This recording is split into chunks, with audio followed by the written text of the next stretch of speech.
What is going on, people? We are Tottenham TV. Welcome back to another live stream for you guys. Tottenham update, Morgan Gibbs-White latest. We're going to be reacting to some comments today as well. And you never know, some breaking news might drop while we're live as well. I think we might have to get Daigle on for that one. Yeah, we can all pray. Exactly. Nothing's going to happen until Daigle's on the live. But let's hope there's some sort of breakthrough in the legal proceedings. But I'm not putting my hopes up at the moment. There seems to be a bit of a standstill. We're waiting to hear what happens. But there's a few little updates we can talk about with the Gibbs-White situation. Yeah.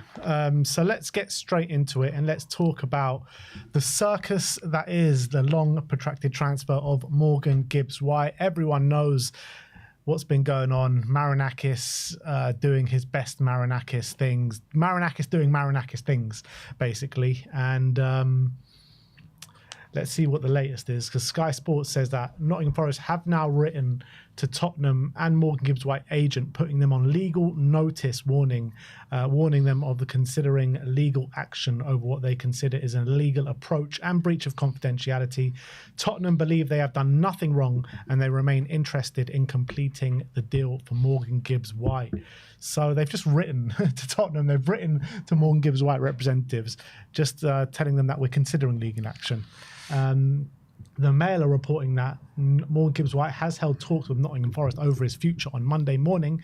His stance has unchanged, though. He remains open to leaving and is keen on the Tottenham transfer. Nottingham Forest are open to selling him for the right price. Ben Jacobs says that Nottingham Forest are offering Morgan Gibbs-White a new deal to prevent the move to Tottenham. More clarity on whether Morgan Gibbs-White's move to Tottenham will go ahead will not be revealed until late next week. Not even early next week, late next week, which is very, very frustrating. An ITK on social media that goes by the name of THFC Himothy says that Nottingham Forest have taken Tottenham to court. The release clause for Morgan Gibbs-White is not all paid for up front. It's over 2 years. Spurs have offered extra money to help negotiations, but the Forest owner wants more. However, it seems that Forest have done something wrong in the legal process and Spurs are filing a complaint. Levy is offering extra money to help ease the negotiations and all situations caused. He first offered one in the region of 1 to 3 million to Forest. However, Levy is not afraid to move on from more Gibbs-White if this drags on or costs more further. So have we pulled the reverse? That is what Himothy is saying. We've turned the tables. That would be classic Levy to make with the owner Marinakis think he's got the upper hand, and then all of a sudden he's pulling that reverse card, and all of a sudden he's complaining about Nottingham Forest for something they've done wrong, which I wonder what that could possibly be. But in terms of the other stuff, the contract situation, I would be shocked if Gibbs-White, if they can convince him to sign a new deal off the back of this whole situation. But if you remember the Olise situation, it was fairly similar, and he did end up signing a new deal at Crystal Palace to ward off interest from Chelsea after it looked like it had all been agreed. So there is kind of precedent in the Premier League for that happening. But if he wants to leave, there's reports, he's only wants Tottenham and he really wants to move. I'll be shocked if Forest can convince him to sign a new deal. I really would, unless Forest really convince Gibbs-White that there's no way they're making this Tottenham move happen. And if that's true, and maybe he would consider a bit of a pay bump, but would they take the release clause out? The contract obviously makes it a lot more difficult for him to move in the future, and obviously probably rules out a move this summer anyway if he does sign a new deal. So I'd be shocked if he signs it. It takes the power away from him. But if he looking for a new kind of pay increase and pay rise in the meantime while this move is stalling or falling through, maybe that's something he'd consider, but I'd be shocked. And that would be a real kick in the teeth if he signs a new deal. The thing for me is what Ben Jacobs is saying is like nothing's going to be revealed or decided till late next week. I mean, people need to remember, Nottingham Forest need to remember that they're dealing with a human being here, like in Morgan Gibbs-White, a player that wants to kick on with his career, wants to know the clarity of his future. And everything is just up in limbo right now in terms of Forest's transfer business. Where are they going to be next season? Spurs, do they stick twist? Are we going to go for Morgan Gibbs-White? Are we going to get him through the door? Are we going to have to move on? And Morgan Gibbs-White surely needs to know where he's going to be playing next season. Just like I keep saying it, but it just gets more true and more true every single day. Like, this situation is no good for any of the parties. And it's just like such an egotistical kind of sway from Marinakis. Like, what is he trying to get out of this, because the player doesn't want to be at his club. If he wants a few more million, Levy apparently has offered him a few more million. So what is there left to do here? If I'm Marinakis and if I'm trying to see where he's come from, he would probably say, yeah, Morgan Gibbs-White probably isn't happy with the situation, but maybe he should have thought of that before revealing the release clause. Yeah, but this isn't even helping Nottingham Forest. I agree. It's because it's delaying their transfer activity. We know you've got a player who wants to leave, and it's delaying you being able to replace him and reinvest the money. I think it doesn't help them. It only makes it, from a PR standpoint, look like they're trying to keep their best player and they don't want to lose him without a fight. But if it is going to end with him leaving, then the longer this is drawn out, the harder it is going to for them to replace him and things like that, unless they're wanting to replace Gibbs-White before they allow this transfer to go through so they get the best price. Because everyone knows if they sell Gibbs-White, the price for whoever they're going for probably goes up by a few extra million. We've dealt with that before. A lot of the time we're negotiating for a player, and a lot of the times while we're negotiating, we kind of sometimes will sign a player or we'll go for that replacement, and we'll have that deal kind of sealed before we sell the player that we're looking to sell, because we know as soon as that sale goes through, people know that you've got X amount to play with, so they put the money up. I think a lot of clubs have had that kind of issue, so maybe that's something they're trying to do, delay it so they can get someone in before they allow the transfer to go through. But at the end of the day, he wants a bit more money out of the situation. He feels like there's been some sort of wrongdoing or whatever, and so he's trying to put a case forward that this transfer shouldn't happen, or there should be a delay in this transfer. He's trying to make it as difficult as possible so he doesn't go down without a fight. He likes to complain. He likes to send these legal issues to various parties. He's doing it again. He's trying to make it as difficult as possible for Tottenham. But if that release clause is there, it looks like he might not have a leg to stand on, but I guess we'll find out next week, really. But I agree, it's a frustrating delay considering we're now, 5 days after he was supposed to have that medical, and we thought the deal was done. And now we're in this kind of limbo situation. I still think it will get done. I haven't really heard anything to suggest the deal is off or this isn't going to happen. It just sounds like it's being delayed. Now, that was the initial reporting. It wasn't going to stop the deal, but it's only going to delay it. And that's probably what the delay looks like, what we're in now, this limbo state. If Sky Sports are claiming, what Sky Sports are claiming is true, that they've now written to Tottenham and Morgan Gibbs-White agent, putting them on legal notice, warning them that they are considering illegal action. If they really thought they had a proper leg to stand on, surely they would have just taken out legal action already. Well, not necessarily, because they might be doing that to strong-arm Tottenham into a few extra million.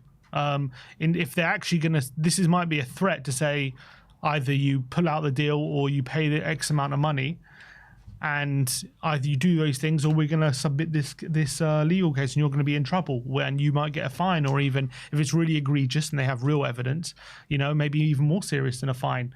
I highly doubt it will get to that situation, but that's kind of what they're threatening here, and I think this is probably their way to try and get a few extra million. Now, Tottenham might turn around and say, all right, you can threaten that, but we've done nothing wrong. You've got no evidence. You can threaten this all you want, but all you're getting is 60 million. Or they can say, you know what, we don't want this headache. Let's just pay the money and this legal issue goes away. There's a few different things. It depends what Forest's intentions are. Is their intention to get some more money out of us, or is their intention for us to pull out the deal?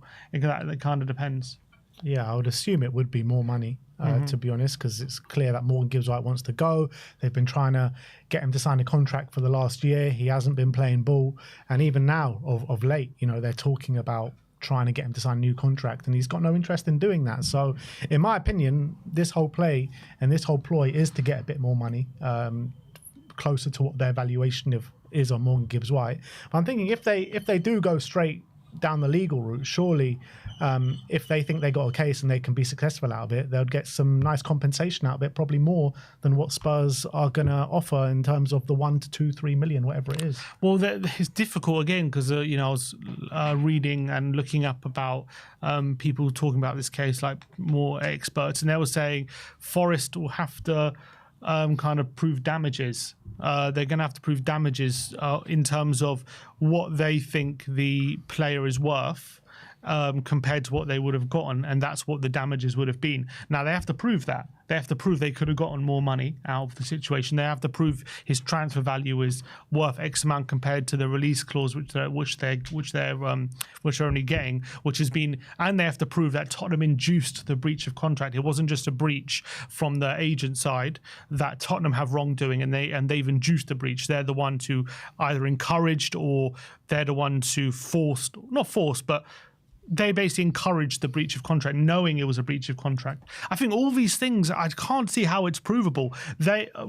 How would have Tottenham known there's a secret release clause, right? So to induce the breach of contract, they must have known not only that there's a secret release clause, but there's Tottenham must have known there's a confidentiality agreement around the release clause, which they would then have to induce the breach. So how can Forest prove that Tottenham have known all these things, right? That they knew there was an NDA. I don't know how they know all these things. So I don't understand how Forest can prove the damages against Tottenham. That's what I'm saying. I don't know, but I'm not a lawyer, so maybe they do have some sort of evidence. They do have all these things. That's the theory behind it and the logic. Whether they can prove all these things, I just can't really see how, but what do I know? But even if there is an NDA, that's still got nothing to do with Tottenham. That's all to do with Morgan Gibbs-White's representatives and Nottingham Forest. But they're saying unless Tottenham induced the breach. I mean, what can they do to do that? They ask for it. But even if they ask for it, that's on the other party to say, no, we're under an NDA, we can't say anything. Correct. But let's say they then said that, but Tottenham said, well, tell us anyway, or convince them to reveal the figure. That maybe could be seen as inducing the breach because they're convincing them to break the contract. So Tottenham would have a role to play in it. That's the theory. I'm not saying that's what we've done. I'm just saying that I was listening to one of these experts talk about it, and that's he's saying that's kind of what the what Tottenham's wrongdoing, and obviously also an illegal approach for the player as well, which we know probably is true. But again, we've spoken about that. That's something that all clubs do nowadays. That law seems to be completely outdated and it's not fit for purpose because everyone knows that transfers these days work. You talk to the player first, then you talk to the club, because there's no point negotiating with the club if you don't even know if the player wants to come. It's a waste of time. So that is how modern day transfers work. So that's one part of it. And obviously the breach, in theory, it's between Forest, Gibbs-White and the agent. But if there's evidence that Tottenham have induced it, and then there's evidence that... Please tell me how Tottenham would have induced it, and how strong-arming Morgan Gibbs-White and his representatives into having to tell them something that's under an NDA. I think that whole stance and that whole kind of narrative is totally ridiculous. I agree, but I agree with you. I don't really see how because that means Tottenham would have known about the NDA and all these kind of things, which I don't see how without being told about it. How did they know about it? But I agree with you. It's probably frivolous, but if they think they have a case and all these different things, right, and they submit a legal proceeding, all it's going to do is drag things out, and it's going to take time, and they're going to have to work out where the correct position is, and someone's going to have to adjudicate, and that's always going to take time. Unless there's texts, emails, or anything substantial that people can look in. Yeah, I'm saying, but unless there's anything substantial that people can look into, then there's no case here, surely. I reckon there probably isn't a case. I think it's just delay tactics from Marinakis. And are Nottingham Forest's agents that stupid to have a paper trail on something that they've got an NDA on? I'm sure something just came out in a meeting between the two parties. Mm-hmm. Unless they didn't expect this to happen. You know what I mean? Unless they were... I think Nottingham Forest's... I think that CAA, Stella, the agents of Morgan Gibbs-White will know full well what Marinakis is like. Correct, but still, how often does this kind of thing happen in this day and age? What's it called? A legal complaint about an illegal approach and all this NDA stuff. It's very rare, isn't it? This is not a common case. Yeah. So maybe this is something that that either the agent or Tottenham overlooked. That's also a possibility. Again, I'd like to think these guys are experts and they've got every base covered, but mistakes can be made. And maybe this is something that they just thought we'll find out the release clause, we'll trigger the release clause, and Forest can't do anything, and they're going to have to move on. Maybe they didn't anticipate this happening from Marinakis. Maybe they just thought he'll kind of take it on the chin, and they didn't expect him actually to go this far. Marinakis ain't taking anything on a chin. Oh, clearly, but I'm just saying maybe that was a thought process going into this deal. I'm just saying that's also a possibility. I don't obviously know, but I'm saying it's possible mistakes were made in the dealing. What we do know for facts is that this transfer saga is an absolute circus right now, and it needs to come to some sort of resolution fairly quickly. I mean, Ben Jacobs is saying we'll hear more about it towards the end of next week, but even that is just way too long. This deal should have been wrapped up, whether a yes or a no, right now, so all parties can move on. And it's still becoming a bit too tedious now, isn't it? Well, we're sitting here on a football fan channel talking about legal proceedings, so it's not exactly something we want to be doing, is it? We want to be talking about Morgan Gibbs-White and how he's going to fit in at Tottenham and football. We want to talk about football, but Marinakis has put us in this spot. What can we do? Bloody Marinakis, man, I swear. Look, let's move on from Morgan Gibbs-White, because I'm fed up of talking about legal proceedings and all that. Hopefully the next time we talk about him, the legal proceedings are done with, but I don't think that's going to be true. But look, in the Morgan Gibbs-White update we did speak about, from the ITK Himothy, he said that Levy is not afraid to move on if this Morgan Gibbs-White situation keeps dragging on. And Sebastian Vidal has said that Tottenham are set to hold talks for Liverpool midfielder Harvey Elliott as the Gibbs-White deal slows down. Elliott is open to leaving in search of regular game time. Newcastle, Brighton are also showing strong interest. We have seen West Ham apparently in for Harvey Elliott as well. So I've seen reports over the last couple of weeks about what Liverpool want for Harvey Elliott. They're saying 40 million with a buyback option or 50 million straight out. So, I mean, what do you think about that? Does that represent value for Harvey Elliott? So how much with a buyback option? 40 with a buyback option, 50 straight out with no buyback option. I wouldn't do a buyback option because I don't think you want to be beholden to a big six club like that when you're supposed to be challenging with them. So you don't want to give them the option to, let's say we sign Elliott and he becomes our best player. You don't want to then Liverpool to steal him right back off you, do you? That would be ridiculous. Yeah. So you'd have to do it straight out. I'm a big fan of Harvey Elliott. I think he's a phenomenal player. Not so sure about maybe some of his personality and attitudes kind of things. I think he's a bit of a shithouse, and I think it's one of those players you love him when he's on your team and you hate him when he's not on your team kind of player. It's another, but you know, we love signing these players, don't we? We signed Kudus, you know, off the back of fighting with all those Spurs players. We signed Richarlison off the back of him and Cuti Romero. So it'll be quite fitting if we sign Harvey Elliott and he'll come in and have a whole introduction video with Richarlison. You're saying we're trying to get a team full of bastards. Is that what you're saying? Exactly. Finally, Jose Mourinho said it. Jose said it, so it's getting done. I'm a really big fan of his. I think if he got more game time at Liverpool, I think he could easily be a starter at Liverpool. I think obviously he's right now he's still a fairly young player. They've got unbelievable talent in the positions he plays, and obviously he's not getting the right wing ahead of Salah. You know, they signed Szoboszlai for big money and things, but I do think whenever he plays for Liverpool, I'm always impressed. Whenever he has a cameo, wherever he comes on, or whenever he starts, I think he's really, really great. I think the thing is, he's very similar to like a Kulusevski. So I don't really see a massive difference between him and Decky. I think they're very similar profiles. Maybe Decky's a bit more kind of physical.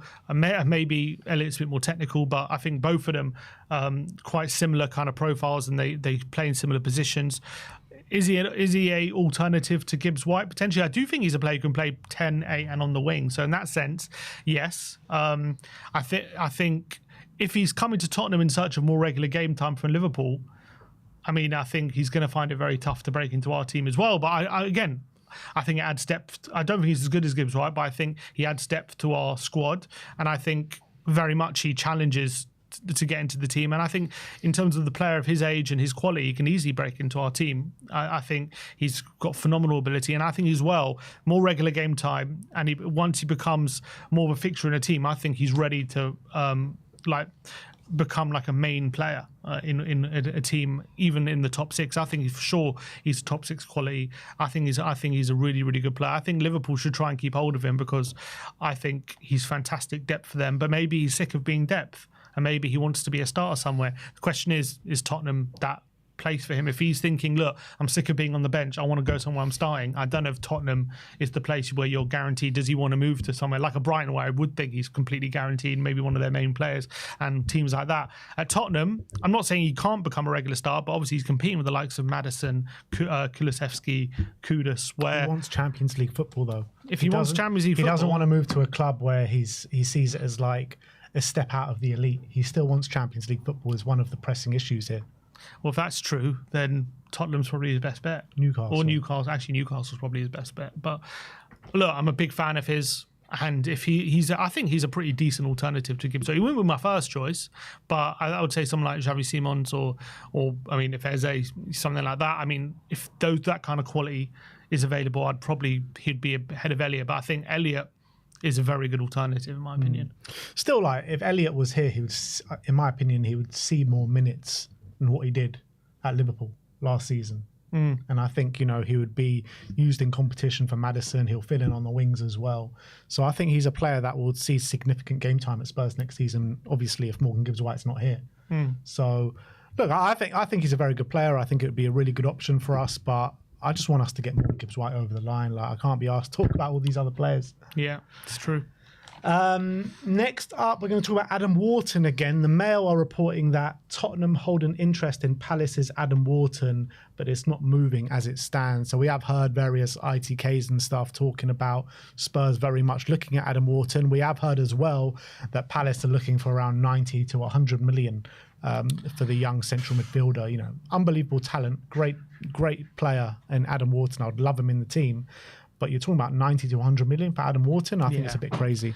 It's crazy, and we're not going to spend that. It's just no chance. No, we're not going to do it. And even when you're talking about investment, we're not going to.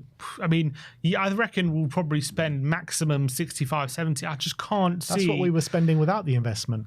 Yeah, but not on more than one player. We did it on one player, right? I can't see us jumping to that amount for Adam Wharton. As much as I rate him, and I think he's a quality player, I don't think he's worth that amount right now. I think it's a bit of a ridiculous fee, and I can't see Tottenham stumping up that cash for him. I think if that's where they are, even if it's a start of negotiation and we can get them down to 80, are we really going to pay 80 million for him? I find that hard to believe as well. Plus, if Eze and Guehi do leave, does the price go up then for him? I think it's going to be this summer anyway. That's too difficult to do. I just can't see us bringing him in. I'd love it. I would love to spend whatever it is to get him in, because I think he's got phenomenal ability and potential, and I think we haven't seen anywhere near the best of him. He's very young, and he's still got to come into his prime, and he's playing at this level at 21. He's only been in the Premier League, 18 months, and he's settled in so well. So I think this guy is going to go from strength to strength and become he's already been to a major tournament of England as well. So this guy is quality, but I just find it hard to believe we're going to be able to prize him away from Palace. Yeah, and I understand that. I mean, with the way Spurs have handled business pretty much throughout the history of the Premier League, particularly under Daniel Levy, completely understand why you think that way. But, if it was my opinion, and if I had that money just to slap down on Adam Wharton, would I actually do it? And I think I would. Because I think he would, fit into that midfield so well, being that sitter, that orchestrator, dictating the tempo of play from deep, got a bite in the challenge as well, really aggressive player. I think he would come on leaps and bounds under Frank in this Spurs team, heartbeat of the midfield. Imagine him sitting with a Gibbs-White and Maddison further up the pitch, or him sitting in a double pivot with Bergvall and a Gibbs-White or a Maddison just in front. I think that would just be incredible for Tottenham, and I think it would take us up levels. I agree, and I would love to bring him in. But if you're looking at the club's point of view, would you rather spend that amount on Wharton, 80 to 100 million potentially, and also you sign him, he's 21, is he blocking pathways for people like Gray and stuff like that in midfield? Or do you go for like a Paulinho for a lot less, potentially, and you have him here for 2 or 3 years, and then by the time he's ready to leave, you've got Gray who's ready made to step in, and that's a lot more cost effective, and there's a pathway for Gray to be your regular player in that position potentially. I think Adam Wharton, because if you sign João Paulinho for 20, 30 million or whatever it may be, in 2 years you need to go replace him. You need to buy another player anyway. Gray's there. Yeah, but you still need another player to compete with Gray. Like if you've got Adam Wharton competing with Gray, and then Wharton's probably maybe a lot cheaper if he doesn't sign a new deal in that in between. Potentially, but you're running that risk, aren't you? You don't know what the future holds. He can get a big move to someone else in that Not time. if they're demanding that man. He's not going anywhere. Well, you don't know that. I mean, Chelsea spent 100 million on Moises Caicedo, who only had just 1 year in the Premier League at that point. Like, you never know what can happen in the future, particularly of someone of his level. And, he's only going to be getting better and better and better. So I think if you spend that money on Wharton, you have pretty much two midfielders, two number sixes who are highly regarded, who have got big futures in the game, battling it out for the next, 5 years, 6 years minimum. It's fair. Look, I would love to bring him in. I just can't see the club doing it. Next up, we're going to talk about Garnacho. These rumours coming back now. And Chris Wheeler from the Daily Mail saying that Tottenham are monitoring the situation of Manchester United winger Alejandro Garnacho. And yeah, I mean, first of all, I don't want him. Second of all, I just can't see this being any sort of viable option for Spurs. Like, how many more wingers are we going to add to the club? Unless like a considerable amount of wingers are leaving this summer, I just can't see Garnacho even being an option for us. I don't see where he fits in. He first of all, his best positions on the left. We have Tel, Son, who can play there. Got Mikey Moore can play there. Odebeck is strong positions off the left. Even Kudus now can play on the left sometimes. I don't really see Garnacho being a viable option. The money they're going to demand, they're not going to sell for us to cheap, I would think. I know that they want to get rid. The initial, at the start of the summer, initially they were saying upwards of 70 million, which is, I think, a farcical fee for someone like Garnacho. But even if we get a good deal, say 40 million or something, why? We've just signed Tel, so what's the point of signing Garnacho ahead of him? I don't really see a space in the squad for him. I don't really like some of stuff I've seen from him in terms of his entitlement. He feels like he's entitled to certain things when he's spitting his dummy out the pram when he only got 20 minutes in the final and things like that. Look, I kind of understand you do want your player to be unhappy with their playing time in a sense because you want them to have that ambition to start.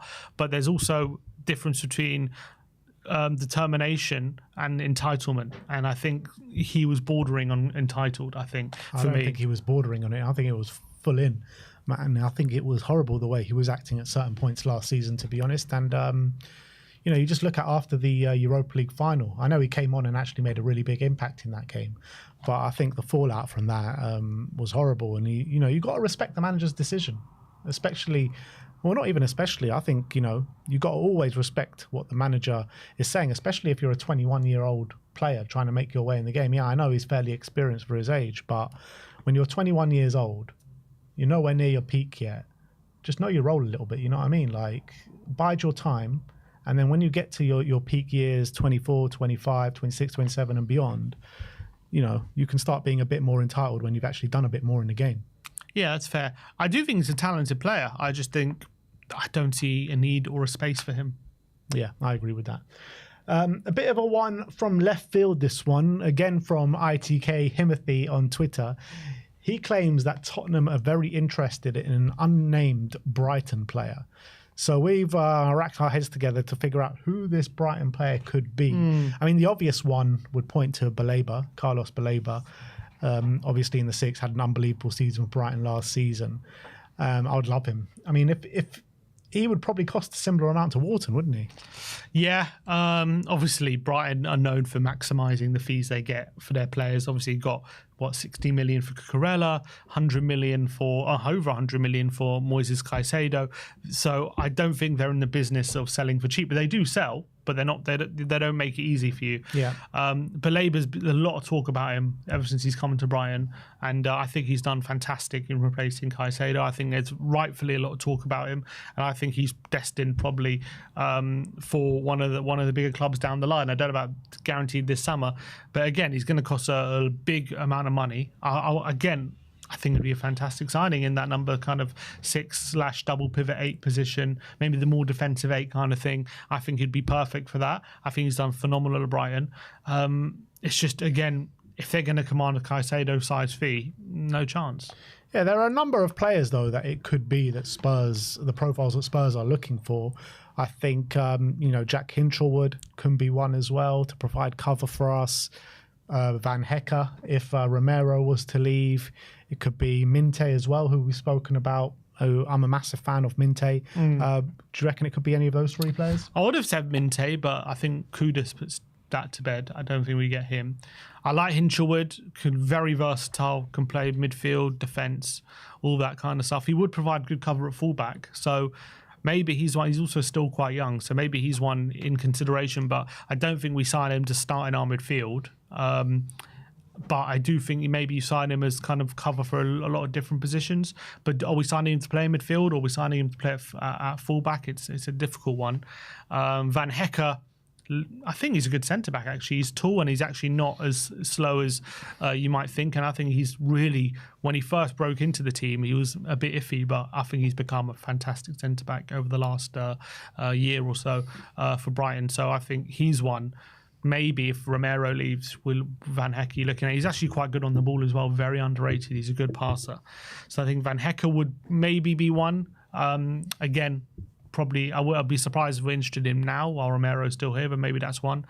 I would say definitely if Ange was still here, I would have said Matoma. Now he's not, and we've signed Tell and we've signed Kudus and other wingers. I don't know if Matoma's on the radar, and he's going to cost a lot of money at the moment. I can't think that we're going to be signing another forward player right now. I mean, Rutter, I like him as well. But, I mean, could he replace Richarlison potentially? But he's more of like a number 10 / like 9.5. I wouldn't be... I mean, João Pedro's gone. I can't think of too many other players. I mean, I would have said Kadioglu, but he just had a terrible injury last season. What about Estepinian? Left back Estepinian, cover or competition for places with a doggy, because Estepinian has fallen by the wayside a little bit at Brighton. Apparently they've signed another left back this summer, Deceiver exactly, who's very highly rated from Club Brugge. And there has been rumours of Estepinian wanting out this summer, or that they're looking to do deals for Estepinian this summer. So could he be one to provide competition for place on the left wing? Left back. I mean, there are rumours that we're looking at a left back. Again, it's the boring conversation. How do we make the squad numbers work? But if we decide that we can make it work by signing a left back, I think him as backup to a doggy would be a really good option. Albeit he did have that big injury, didn't he? Well, he's now about 18 months after it. I don't think he's ever been as good as he was before the injury. It was a big one. He was out for nearly a year, I think. I remember he came back against Tottenham, I think, and scored that goal from 30 yards in one of his early games back, I remember. I think it was his first game back. Yeah, it might have been his first game.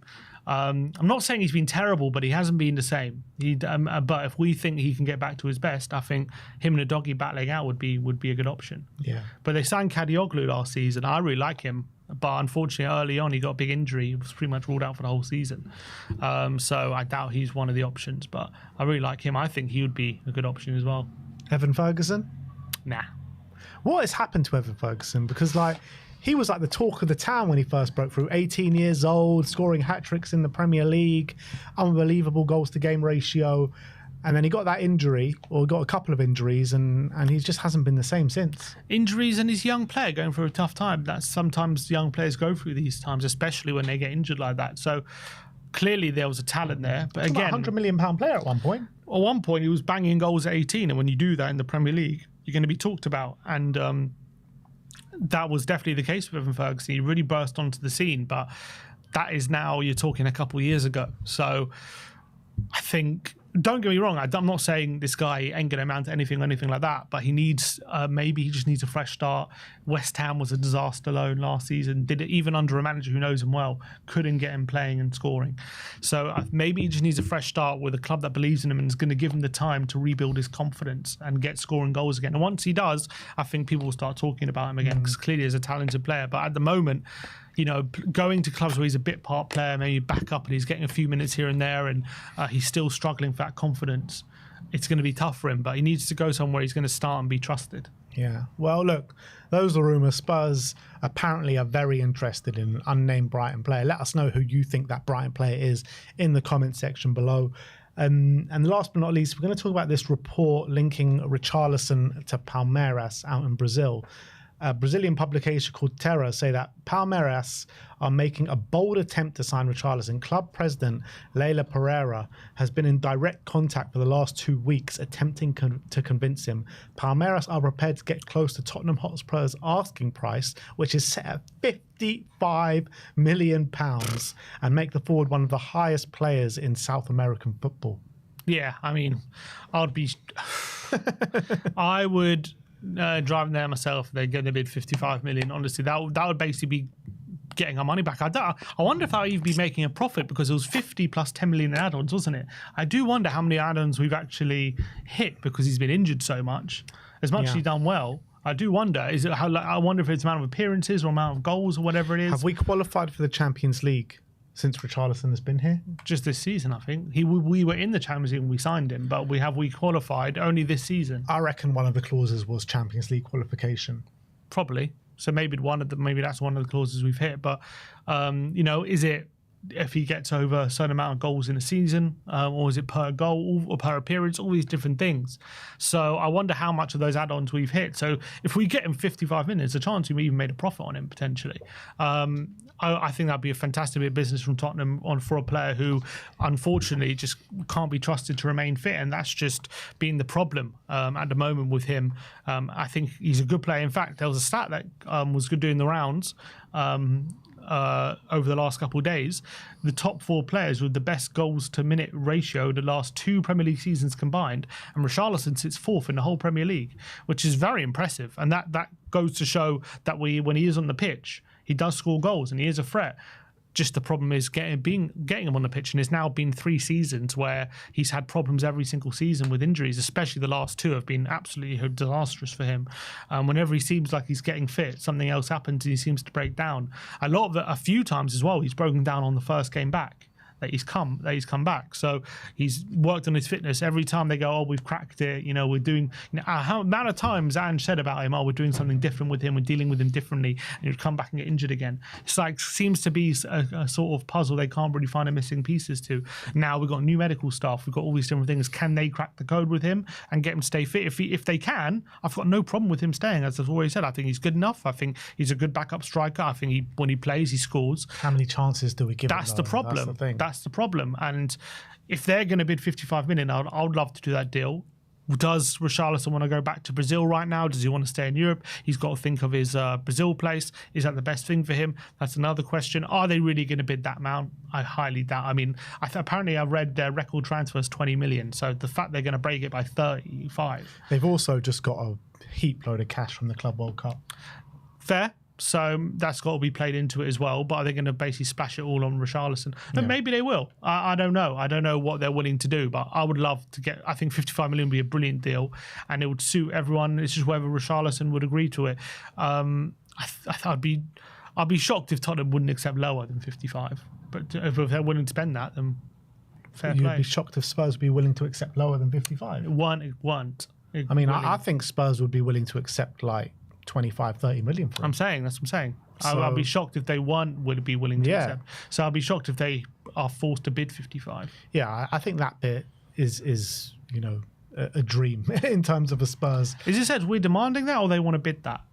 Apparently, no. They're saying they're willing to go close to it. That's our valuation of him. That's our valuation. I don't believe that. Like, our valuation for him is not 55 million. I guarantee you that now. No chance. Like, if a bid came in 25, 30 million, I think we would accept it quickly. Really quickly. So I reckon when starting negotiations, we're probably opening it like 35.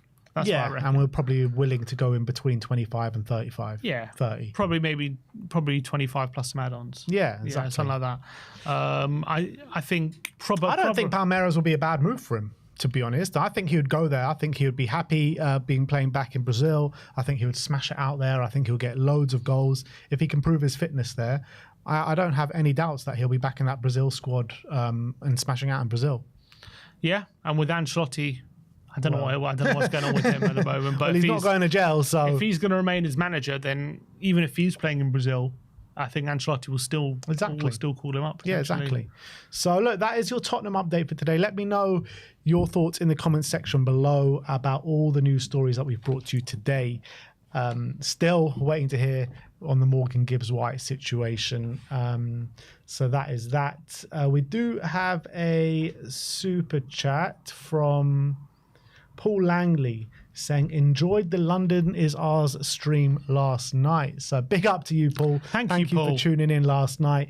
The grand opening of our brand new channel, London is Ours, with Nicky Hawkins, West Ham Fan TV, Lee Judges from AFTV or Lee Judges TV, whichever way you want to slice it, and Nini from Blue Lions TV as well, where we're going to be going head to head every single week, debating who the best London team is and every single situation going on between the clubs every week. So yeah, last night was a good introduction, wasn't it? Yeah, and I'm going to post the link to the channel in the chat. And if you guys want to go and subscribe and support the channel, much would be appreciated. It's we're already on over 1,000 subscribers after only a day, so absolutely delighted with that, and people seem to be really enjoying it. And we're going to be giving you 2 streams per week, live streams, and obviously throughout the season we're going to be butting heads every single week, debating all different types of things. So really looking forward to it. So yeah, get involved, go over to London is Ours and subscribe, and yeah, spread the love. Really appreciate it. And I think you guys have a big important job actually in this channel, because we need to prove to everyone that Tottenham are the biggest team in London. We are the biggest team in London. We got the biggest fan base. We got the best fan base. So go and hit that subscribe button and let's show everyone what Tottenham are really about. Let's show everyone that Tottenham are the biggest team in London. Absolutely. All right, let's go and react to some comments now. You guys have been absolutely strong once again in the comment section over the past week or so. So let's react to the best ones.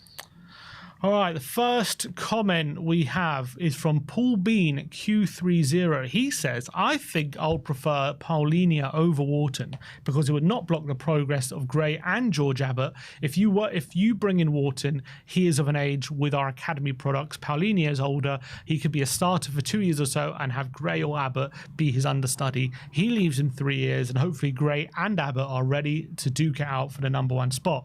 Probably a lot to ask for, but in these giddy times with Spurs acting like a big club, why the hell not? Come on, you Spurs. So is he saying he prefers Paulinho over Wharton? It's basically what we were saying before. In terms of Paulinho over Wharton. I mean, yeah, look, I think it's interesting about George Abbott because obviously he's, a lot has been said about him at this moment in time. Had an unbelievable loan spell last year, but I don't know, can you wait for academy products to progress like that? You kind of need to wait for them to fight for their place in the team. Like, can you not sign a player because George Abbott might be good in 2-3 years' time?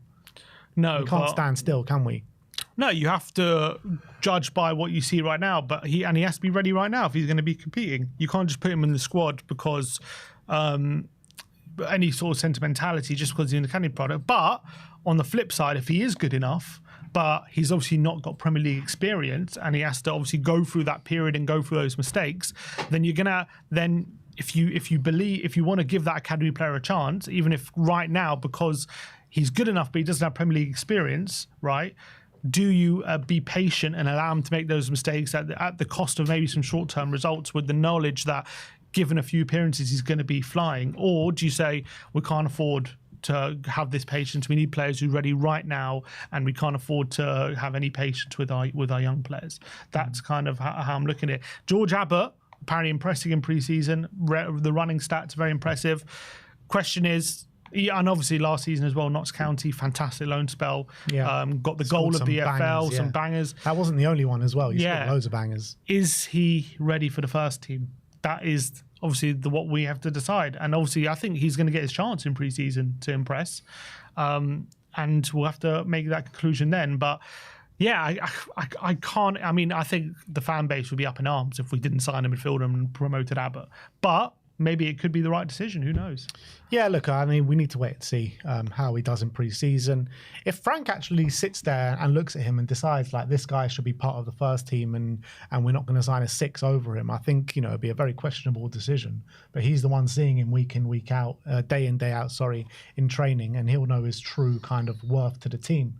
So, look, I don't think it will go that way. I think we will sign a midfielder, and I think he'll go out on loan again. And look, the Ali Gold update saying we've been so blown away by George Abbott that we just had to put him in. We've just been blown away by him. Yeah. And then we don't see him until January, February. So look, we'll see what happens with that one. But I'm fully expecting him to go out on another loan, hopefully like in the Championship or something. All right, Malware R6H says, now it seems like Ange was Jesus to us. He sacrificed himself for the sins of this club to get the trophy at the end. He got crucified for it, but this all wouldn't be possible without him. He's a legend. His work has woken the sleeping giant in Tottenham Hotspur. Forever a legend. Ange Postecoglou, come on you Spurs. So what's all because of him? The fact we're spending all this money, I'm guessing. Is that all because of Ange Postecoglou? That's what they're saying. If we didn't win that trophy, would you reckon we'll be spending this money? Yeah, I mean, apparently we're only spending this money because we've got investment. I don't think we've got investment on the back of winning a trophy. Getting Champions League, getting that Champions League money as well on top of the investment. Yeah. Would we have put the investment in if we didn't get the Champions League? Probably. I don't know. We probably would have needed it more. Probably would we have, but would we have done it? Would we have been getting these players? If we wouldn't, well, getting these players and spending the money are two different things. Well, they both go hand in hand. They have to want to come to spend it, don't they? Yeah, but Ange, look, I think that we would have been spending significant money regardless. But I think because we're in the Champions League, we're able to attract a higher caliber of player. So the question there is, would we be spending the money without?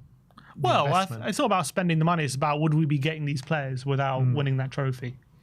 I think Kudus we wouldn't have got because I think Kudus was clear that he just wanted Champions League football, which is funny. Like, would Kudus actually would Ange have want Mohamed Kudus in this team? Because Ange was very strong on saying like, I don't want players that just want to come just for like certain things. That they want to come because they just want to play. Oh, he only wanted Spurs. Yeah, apparently. I know that's the kind of line and everything. Spurs. But would he have only wanted Spurs if we weren't in the Champions League? Oh, that's a reality we don't live in. Who knows? But all I know is he only wanted Spurs. He said check his heart, and you'd find Tottenham. Yeah. So if that's what Kudus is saying, I tend to believe it. Yeah, I don't want to. I'm not critical of him.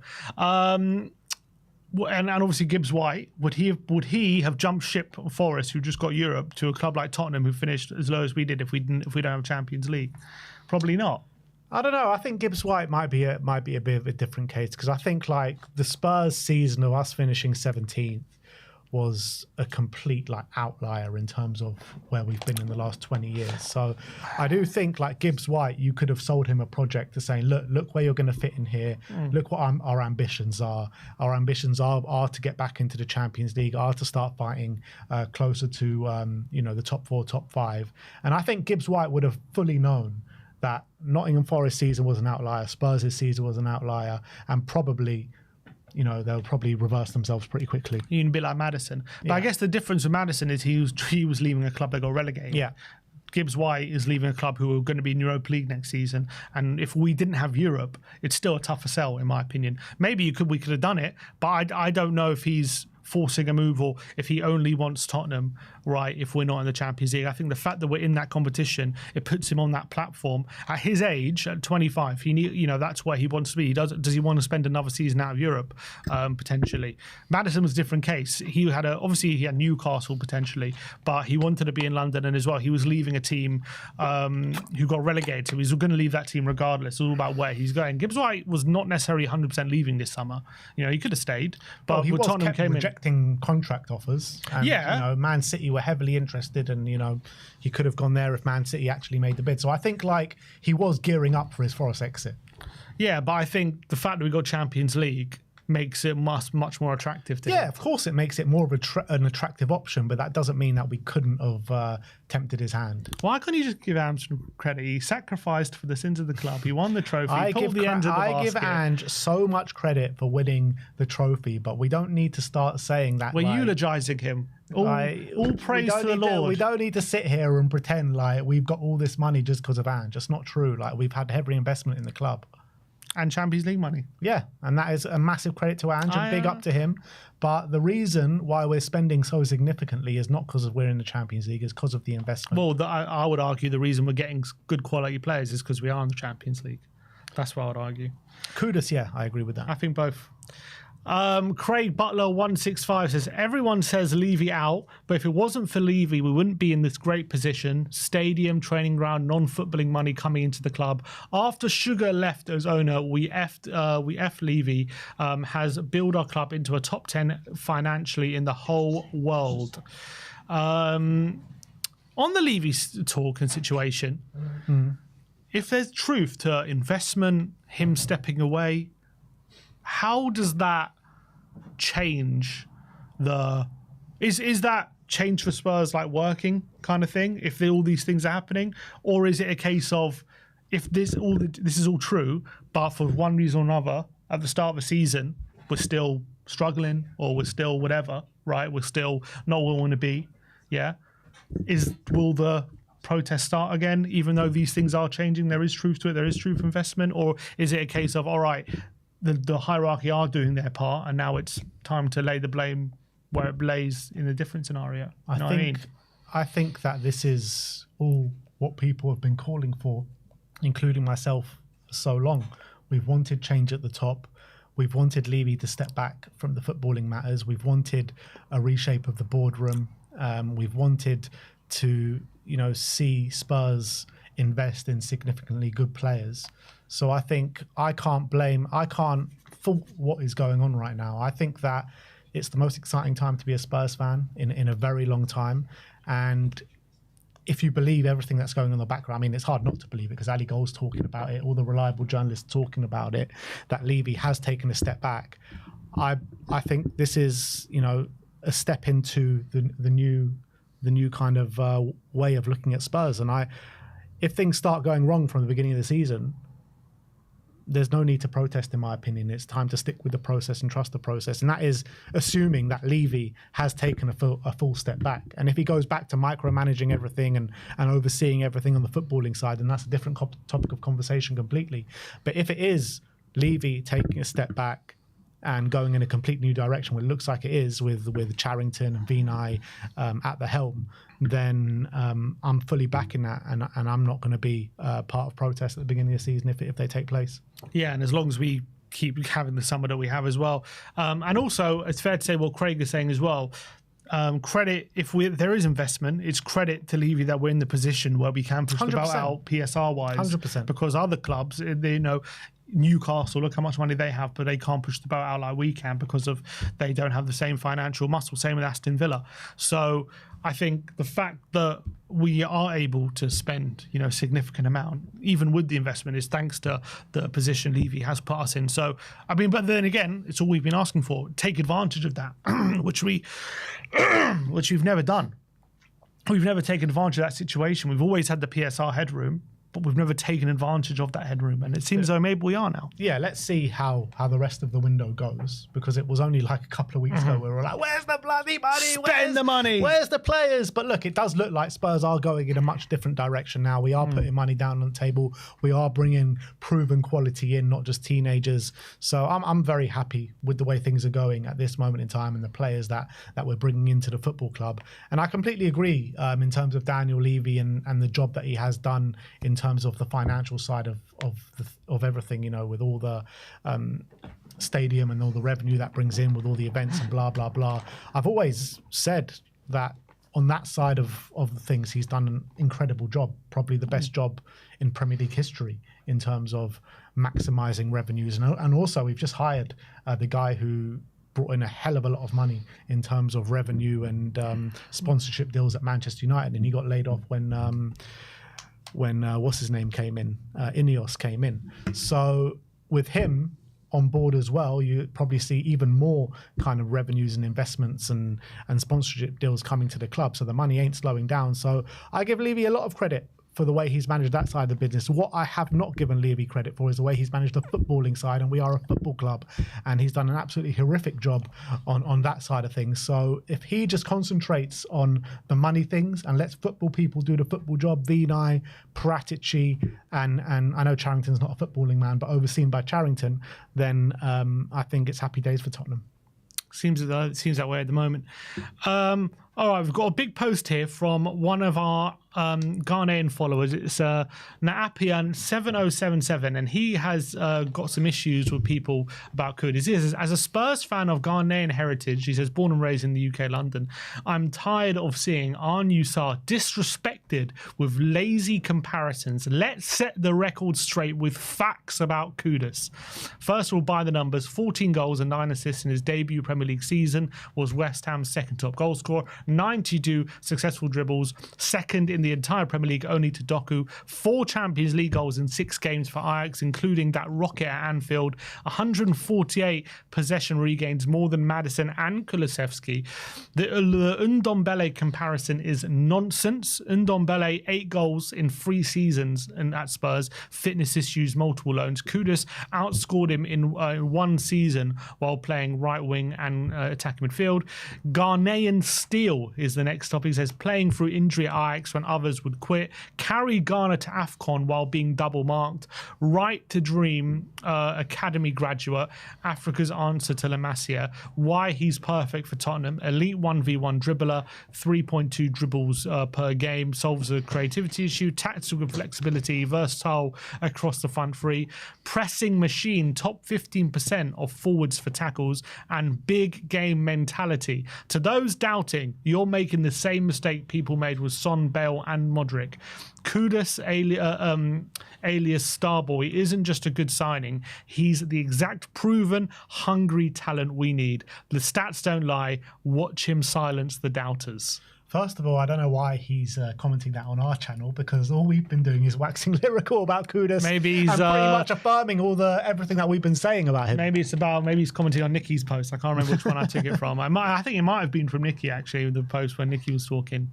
But yeah, look, I think you're definitely preaching to the choir, let's say, when it comes to Kudus. We're very excited about him. I really think he's going to be a success here, and I think I'm super excited about what he brings and what he can do. I can't wait to see him in a Spurs shirt and getting on the ball and making things happen, because he is super, super exciting. Yeah, I 100% agree. I'm so gassed to see Kudus in a Spurs shirt. I can't even wait for the pre-seasons, never mind when the competitive games start rolling in. So, yeah, look, both of us are very excited to see Kudus get going. Even the training videos that have been coming out from Spurs have been exciting us. So, yeah, Kudus is one that I think we both said would be a perfect fit for Spurs, and we believe it will be.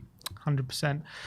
Matthew Walker 5430 said he's talking about the Morgan Gibbs-White situation. He said, it's reminding me a bit of the Luka Modric situation when Chelsea were clearly tapping him up.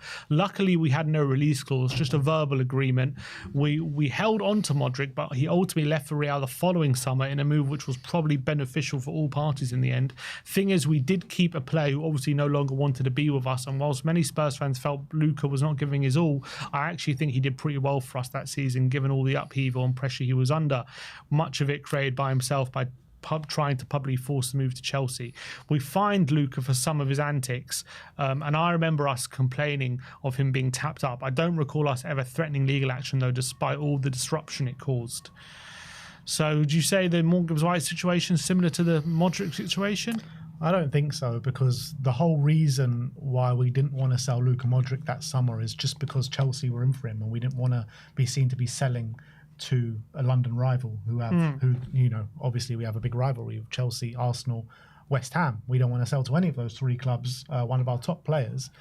Spurs and Nottingham Forest are not rivals. They never have been. They never will be.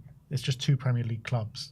So in their mind, they might be thinking, yeah, fine, they might be going for similar goals next season in their mind, which is fair enough. But the reality is Luka Modric did not have a release clause in his contract. Morgan Gibbs-White does have a release clause in his contract, so they're contractually obliged to sell him for the amount that they agreed. We've met their demands, and they should just let him go. Mm-hmm. So I don't think they're similar at all. If I remember rightly, Modric had a gentleman's agreement, didn't he, with Daniel Levy? There ain't no such thing as a gentleman's agreement with Daniel Levy. Modric and Harry Kane both know that now. There's no such thing. If you want an agreement with Daniel, you bloody well get it in writing, because there's no such thing as a gentleman's agreement.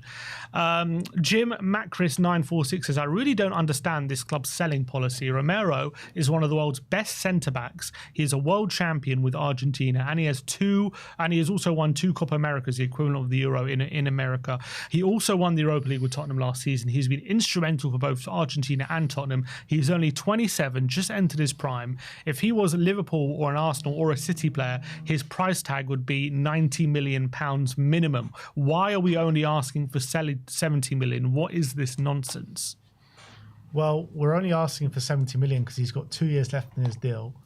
If we don't sell him this summer, that's going to go down next season, going into the last year of his contract. He's not signing a new contract, which is the case. I believe if it was the same situation with Saliba, which it very well could be, I think he's got 2 years left in his deal, but I don't think anyone's rumoured to actually be in for him. So I think it could be a very similar case for Arsenal and Saliba. You know, Arsenal would probably have to accept a lower bid, which they would have done a year ago. This is just the way football works. Correct. And I agree with you. I think next summer, the value probably dropped to like 45, 50 million, but you still get a significant fee. But it's like at the moment, 2 years left, knowing that the price drops. So obviously that gives the buying club a bit of leverage. Obviously not as much if it's 1 year, but you do with 2 years left, it's a bit of leverage. And I think when he's at his best, this could be a defender. If he had 3 years left, we probably wouldn't sell for 100 million, I would say. I think that's more we'd be demanding because he's got 2 years left.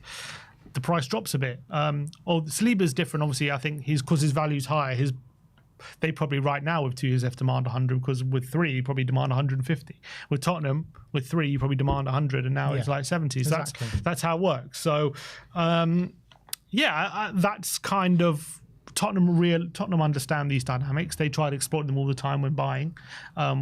We love to target players with 1 or 2 years left on their contract because you've got a bit of leverage there. So I think it makes sense, but obviously, for me, I'd much rather keep him. I don't want to sell him. I would try and get him to tie down that new deal, or even I would risk, unless he's like wants to leave and really is unhappy and wants out. I would risk, that bit of money we could get this summer to try and convince him to sign a new deal throughout the season and hope that we improve to a certain ability where we can start competing and convince him. But at the end of the day, this would be his 5th year at the club. And we've never really, apart from last season when we won the trophy, we haven't really been competing much for big things. But so it's also, about, he's been part of that as well, but still. With Romero, though, it might not even be a case about direction of the club anymore. I know maybe it has been in the past, but now, like, even if Spurs are going in the right direction and are going to be fighting for top 4 and what have you next season, it might just be a case, look, the guy just wants to go to Spain and he wants to fulfill other ambitions in his career. That might be the case as well. But again, if that's where his head's at, then we should sell. But if that's not where his head's at and it's about footballing reasons, then I'd risk it. I'd risk not selling him. His family hate the weather here. Apparently, yeah, that's what he says as well. Banner says, again, talking about the Gibbs-White situation, this doesn't change anything. The burden of proof is on Forest to prove Spurs tapped and seeked undisclosed contract specifications. Spurs will take this to court and win. Of course, Forest have a case. They just have a very difficult case to prove. Yeah. How are they going to prove it? We don't know. The reality is we don't know what's gone on behind closed doors. We don't know what evidence there could be or what there couldn't be. So it's hard to really comment on it completely.